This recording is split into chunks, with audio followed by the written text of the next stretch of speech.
صرف Tum by Areeba Fatima, Areeba novels official.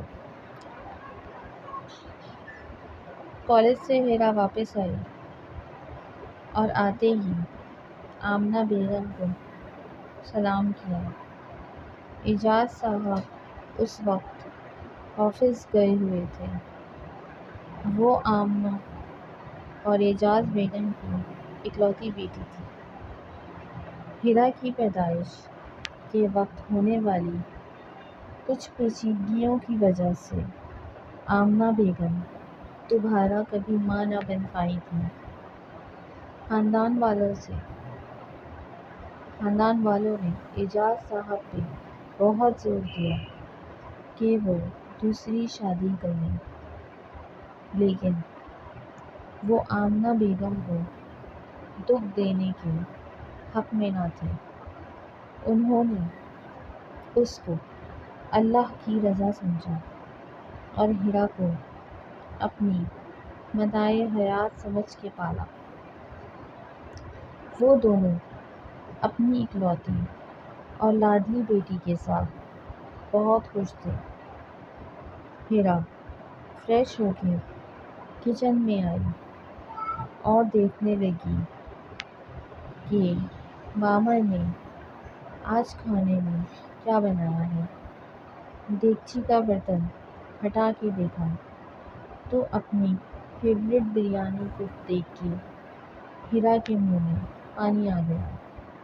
وہ اپنے آپ میں اتنی مگن تھی کہ اس کو یہ بھی پتہ نہ چلا کہ کب سے حارث ایک سائڈ پہ کھڑا اسے پیار بھری نظروں سے دیکھ رہا ہے۔ چولہے میں جلتی ہوئی آگ کے شعلے اس کی معدے جیسی رنگت پہ پڑ کے ایک الگ ہی منظر پیش کر رہے تھے۔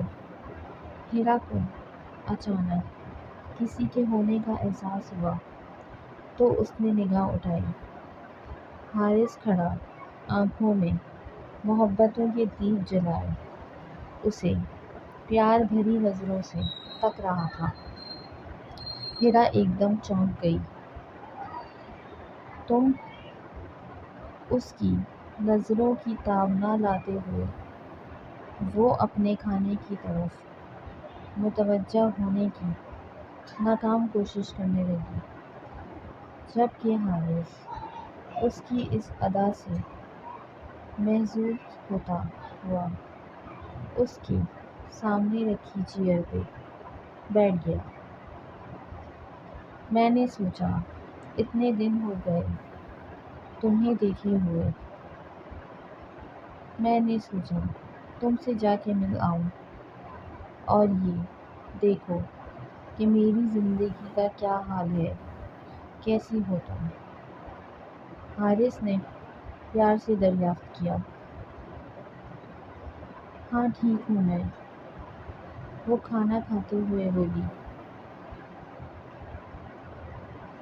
تم کھانا کھاؤ گے؟ وہ اس کی طرف دیکھنے سے گریز کر رہی تھی۔ ہاں کیوں نہیں، ویسے بھی کافی دن ہو گئے ہیں ہمیں ایک ساتھ کھانا کھائے ہوئے۔ اچھا تم کھانا کھاؤ اور میں 2 منٹ میں ابھی آتی ہوں۔ اس نے کھانا نکال کر حارث کے آگے رکھا اور وہاں سے بھاگنے کے لیے پر توڑنے لگی۔ نہیں تم یہیں بیٹھو۔ وہ اس کی گھبراہٹ سے لطف اندوز ہونے لگا۔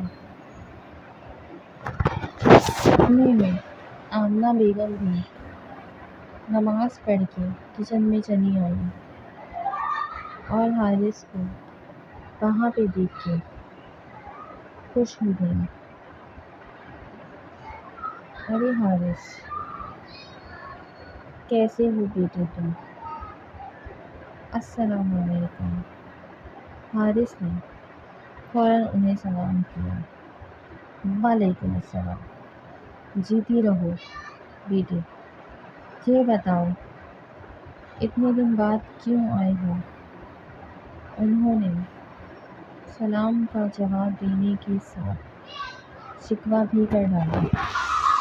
حارث ان کی بڑی بہن کا اکلوتا بیٹا تھا جو کہ انہیں بہت ہی پیارا تھا۔